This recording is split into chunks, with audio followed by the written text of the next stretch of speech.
Helo. Noswaith dda. Was Taliesin a Druid? On the surface of it, this appears to be a relatively straightforward question, which we could answer no. But I don't think things are that black and white. I think there's a bit more nuance that we can draw out in trying to answer this question. The historical Taliesin was alive towards the end of the 500s. The Druids had probably disappeared from the face of the planet, perhaps a couple of hundred years earlier. We're not sure. They were at least driven underground during the Roman occupation of Britain, and we don't know what happened to them after they were driven underground. That history was not preserved for us. But it is worth recounting what some of the Roman observers of Celtic culture recorded about Celtic culture, and what they specifically recorded about the Druids, to see if we can match aspects of that Druidic culture with later Brythonic or Welsh culture.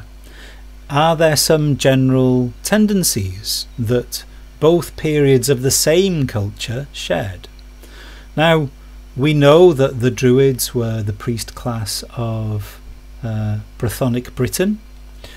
We know that their culture and their language evolved into early Welsh, probably towards the end of the Roman occupation of Britain.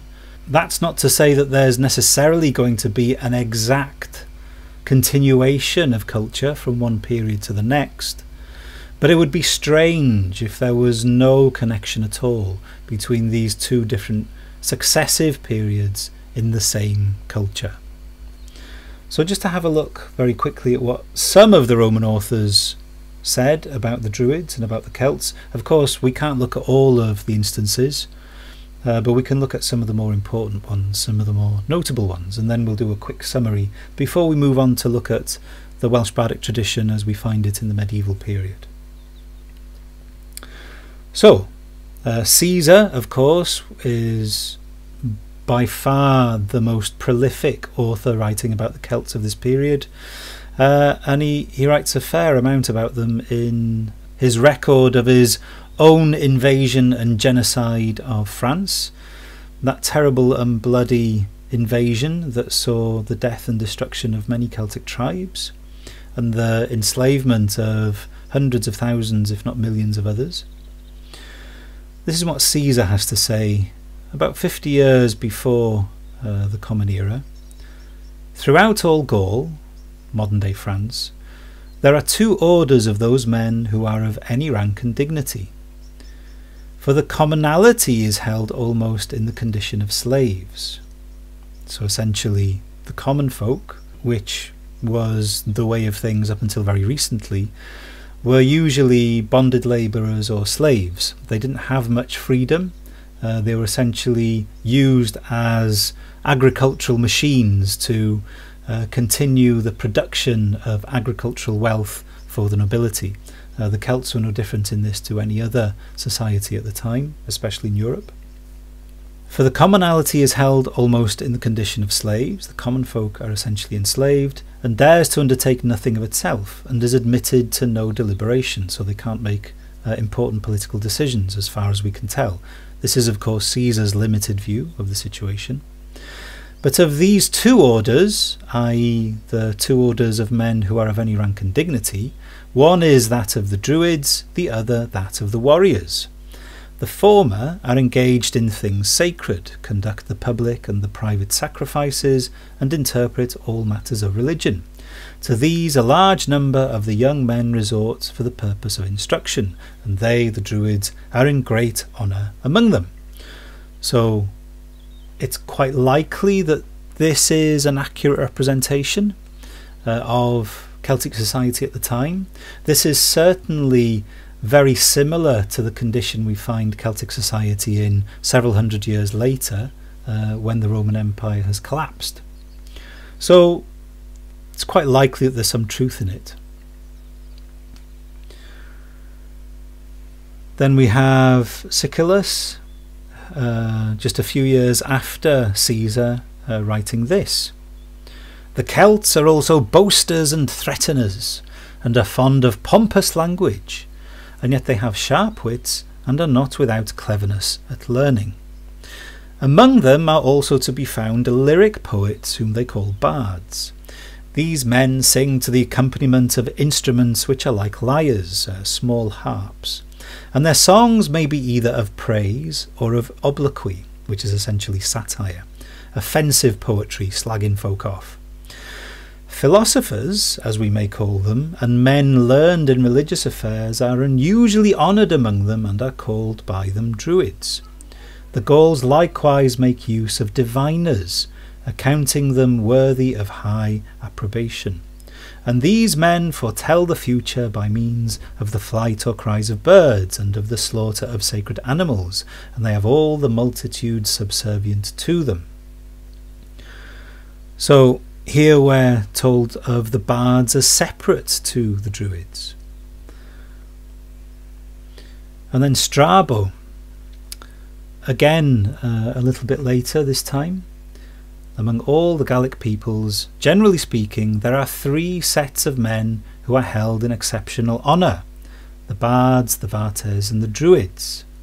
The bards are singers and poets, the vates diviners and natural philosophers, while the druids, in addition to natural philosophy, study also moral philosophy.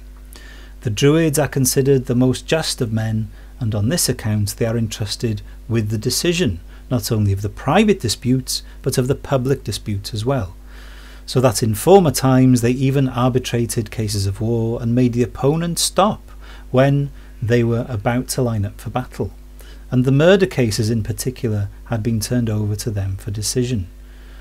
However, not only the Druids but others as well say that men's souls and also the universe are indestructible, although both fire and water will at some time or other prevail over them. So very interesting. This once again chimes a fair amount with the condition of early medieval Celtic society, in that we have a similar priest class, i.e. the bards, acting as lawyers essentially, arbitrating in disputes, advocating for different powers within the court, and also acting as advisors in different cases concerning territory or offence. So just to summarise the classical evidence, this is where we're at. I think what I'm about to go through here is generally agreed in the academic community. So all the way back in the 3rd century, some of the classical authors, they describe moral philosophers called Druids who teach using riddles and dark sayings. They advocate that manly heroic behaviour is maintained. In the 1st century, so authors such as Caesar and the two we've just heard from, the Celtics, sorry about that, the Celts have two ruling classes of Druids and warriors and a serf class as mentioned by Caesar. We also hear that Druids have three further subclasses of bards, druids and seers, the vates. We hear that the bards sing praise and satire to the accompaniment of small harps. Druids arbitrate in legal and moral affairs. Seers prophesy by means of augury or animal or sometimes human sacrifice. And the Celts believed in the immortal soul and reincarnation. These are all things we're going to touch on later on as we describe the Welsh bardic tradition. And then later on, in the 1st century, we hear that Druids are teachers of wisdom. Druids teach the nobility. They study and teach natural philosophy or the sciences, and that they no longer practice human sacrifice. Now this, of course, is the view of the Celts from the position of an invading, oppressive force. The Roman hierarchy, made up of people like Caesar, were in many ways viewing the Celts as exotics. They were not human in the full sense, but rather they were not that dissimilar to the indigenous tribes of America when the Europeans invaded that continent, in considering these tribal barbarians as worthy of some kind of noble dignity, but also almost childlike in their incivility, in their inability to sustain a civilization as vast and as proud as the Roman Empire or that of early modern Europe. Because of this, lots of scholars don't actually trust the evidence of the classical authors. So, for example, one of the most notable and most recent commentators on the sort of fallibility of the classical authors is, of course, Ronald Hutton. In his book on modern Druidry, essentially Blood and Mistletoe, he says, "Nobody who deals with the information conveyed by Caesar's writings should forget the assertion made by a Roman historian, Gaius Asinius Pollio, that Caesar was too quick to believe others' accounts of their actions and gave a false account of his own actions, either on purpose or through forgetfulness." So even the Romans considered Caesar to be kind of unreliable. But Hutton goes on, "All that can be concluded is that we have absolutely no secure knowledge of the sources used by any of these authors for their comments on Druids, and therefore of their date, their geographical framework, or their accuracy." So Ronald Hutton, as kind of a chief skeptic in many ways, really laying it out there that there's no way of trusting any of these sources, that we can't rely on them to make any kind of argument. Writing in the early 2nd century of the Common Era, Suetonius recorded that, after the completion of the conquest of Gaul, the Emperor Augustus had ruled that nobody could be both a Druid and a Roman citizen. This would automatically discourage the more ambitious members of the native ruling elite from becoming Druids. Claudius, reigning in the 40s of the Common Era, took the final step of banning the barbarous and inhuman religion of the Druidae in Gaul, and very thoroughly suppressed it. So we know that Druidry was forced underground, that the pagan religion of the Celts was broken up and shattered in many ways, which probably also made it easier for it to be absorbed into the general pagan Roman culture of the time.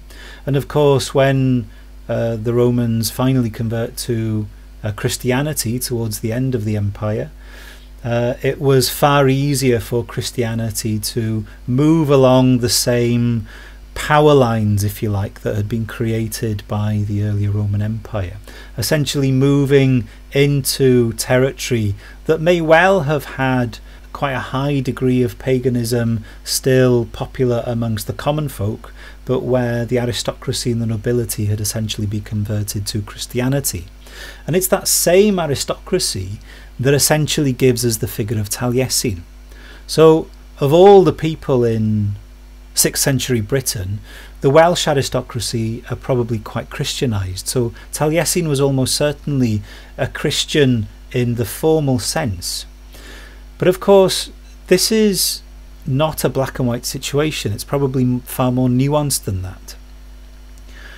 We tend to think of Christianity as some kind of monolithic cultural event that blanks out and negates all other influences, which just isn't true.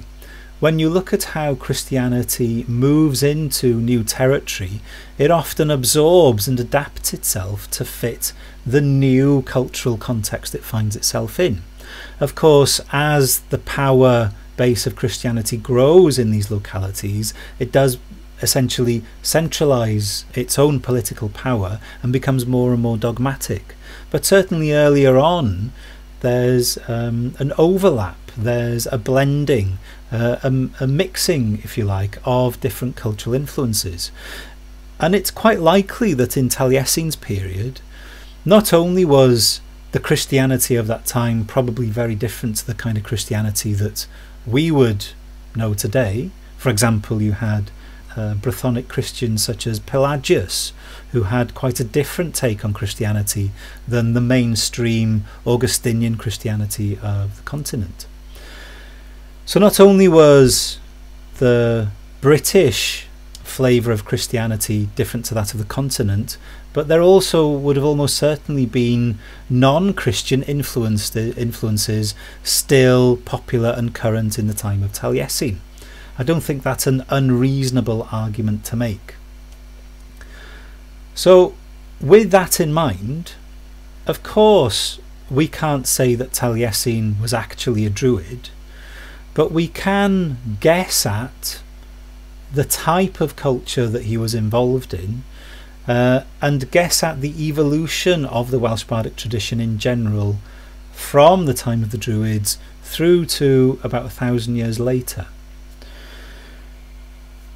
Writers like Ronald Hutton are of the firm opinion that we really can't rely on the evidence as we find it in the writings of the classical authors. Now, one of the more contested issues with regard to Iron Age Druidic practice is, of course, human sacrifice. Archaeologically, we know that human sacrifice happened in Celtic lands. It probably wasn't as common as the Romans made it out to be. It probably was very isolated in different pockets, because there's not loads of evidence for human sacrifice, but there is some. Even though we can say that the Romans overplayed the whole notion of human sacrifice in Druid culture, it's unlikely that there's no smoke without fire. It's unlikely that there was no human sacrifice at all, because we have evidence of it in the archaeological record. And it's the same, I would say, with the general trends that we find in these descriptions of Celtic culture. I'm not in total agreement with Ronald Hutton on this one. The sources are not 100% reliable, but they do give us clues, and I think that we can develop arguments based on those clues, so long as we state quite openly, yes, of course, we can't guarantee that the arguments we're going to develop are necessarily correct, but they may well have some basis in actual history. So that said, it is worth looking at the Welsh Bardic tradition, and not necessarily that of the time of Taliesin in the 6th century, but at the time of the Gwilym period, the great golden age of the court bards, between the 10th and 13th centuries.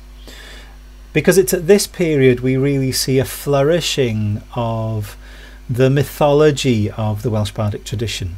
And of course it's the mythology that I'm interested in, and I believe it's in that mythology that we find the strongest hints for some general continuation of trends from the time of the Iron Age Druids through to the medieval Welsh Bardic tradition.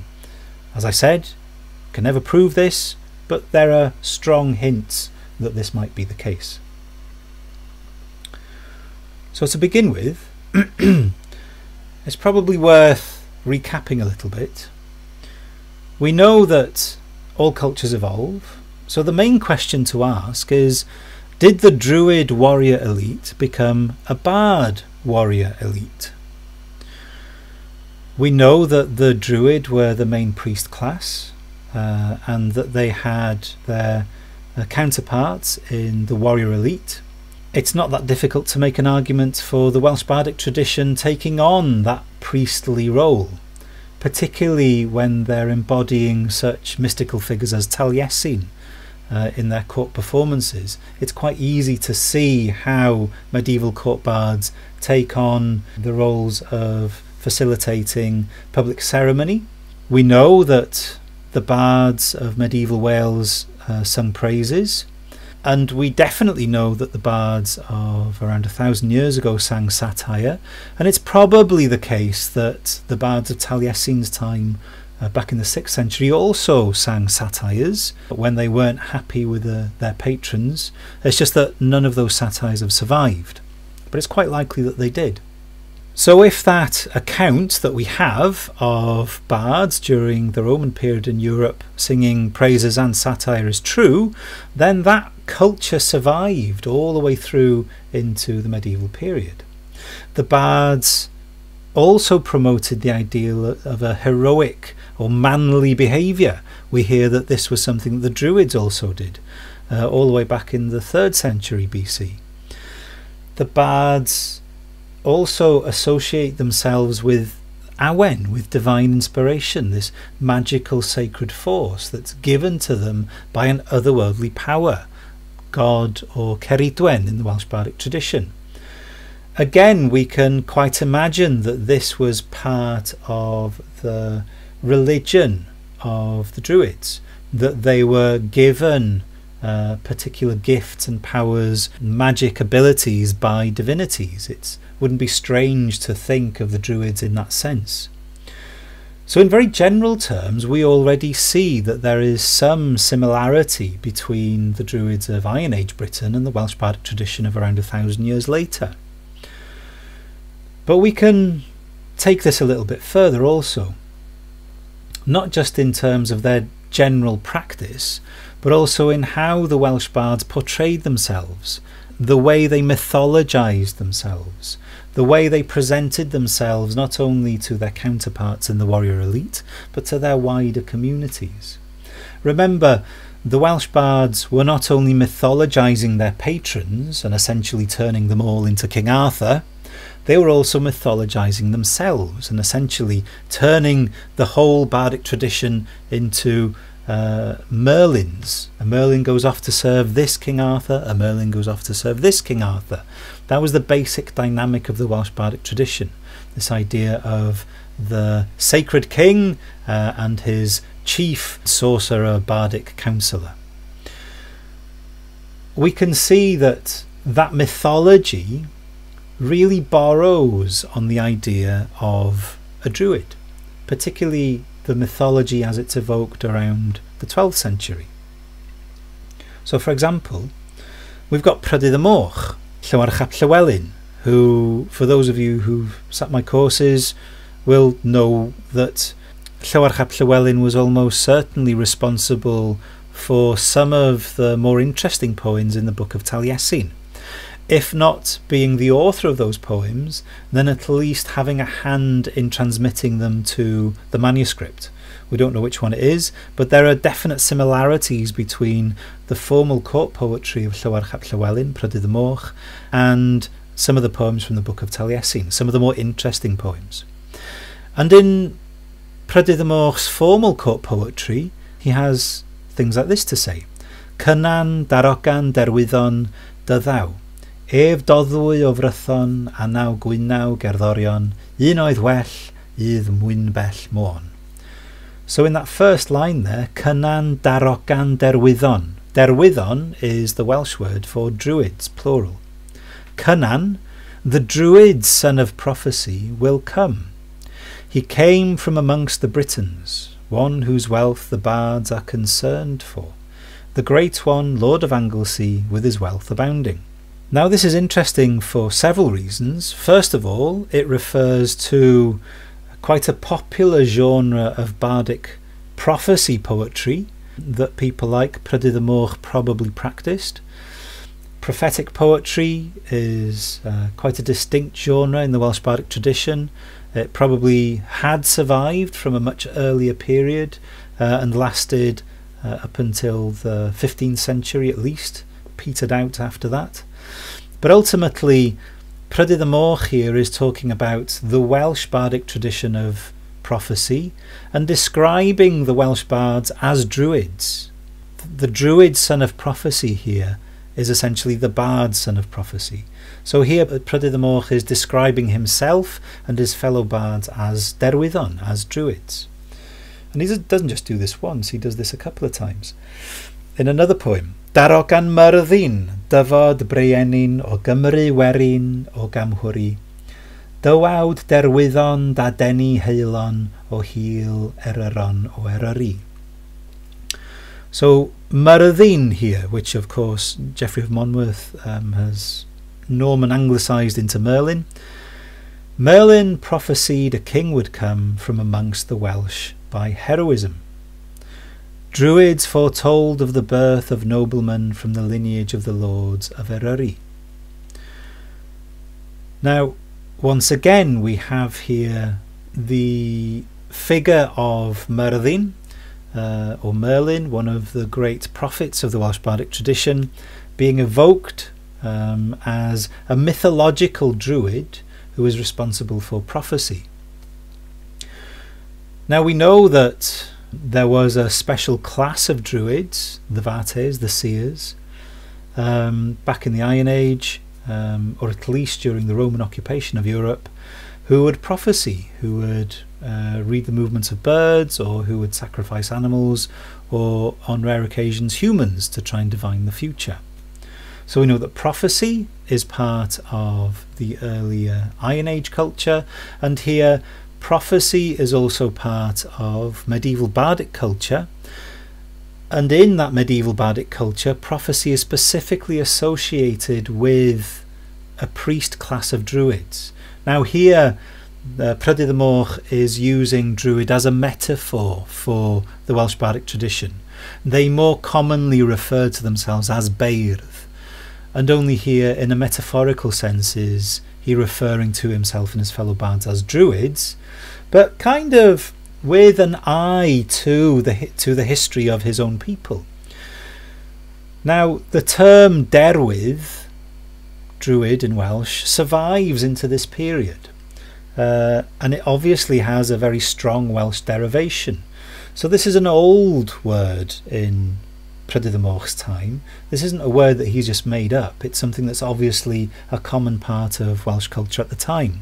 So the word derwydd and the concept derwydd has lasted for a long time. We don't know how long, but for a long time in that culture before it's used by Prydydd y Moch in his poetry. That's about as much as we can say about the word.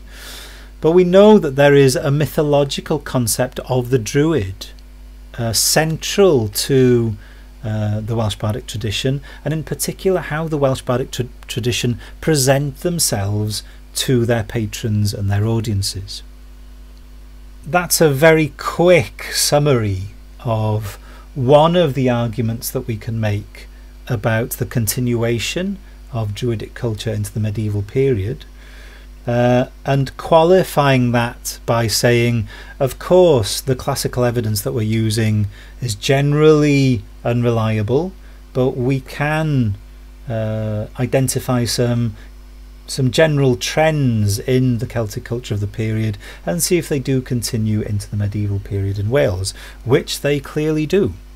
It's probably also worth noting that even though this is a period in Welsh culture that's certainly dominated by Christianity, even by the time of Prydydd y Moch in the 12th century and early 13th century, what we really have is an aristocracy in Wales, and probably what we might call, or what might be comparable to, a middle class, who are definitely Christian.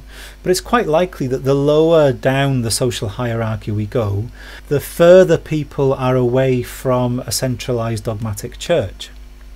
Of course, people would come into contact with Christianity in its full power at this time, massively influential throughout Britain, particularly through the monasteries, not just the churches.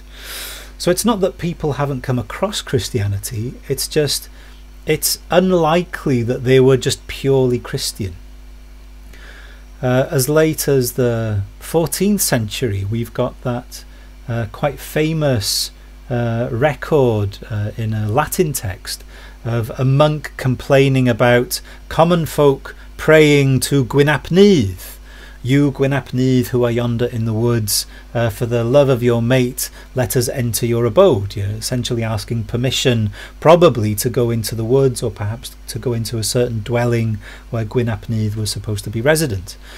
So common folk were certainly responding to wild spirits or ancient gods that they had inherited from their forebears in the Iron Age culture of Europe at this time, as late as the 14th century.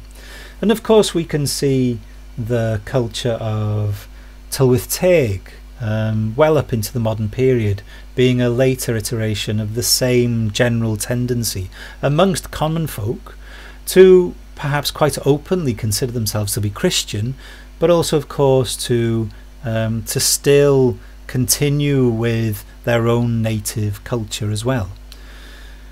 So again, it's not this idea of a monolithic Christianity that wipes out everything it comes into contact with, but a gradual process of influence, of a strengthening dogma, and a slow petering out of non-Christian influences in culture at this time. Of course, by the 20th century, it's almost certain that the majority of the common culture that would have kept those non-Christian elements alive, that culture, of course, as it's modernised during the war periods, loses almost all semblance of its earlier culture.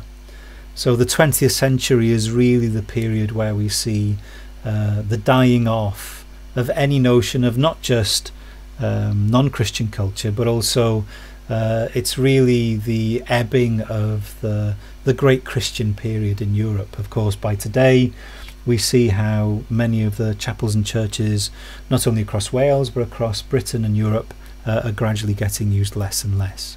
So we see this great transformation of culture occurring in the 20th century, whereby those influences finally come to a long and slow decline.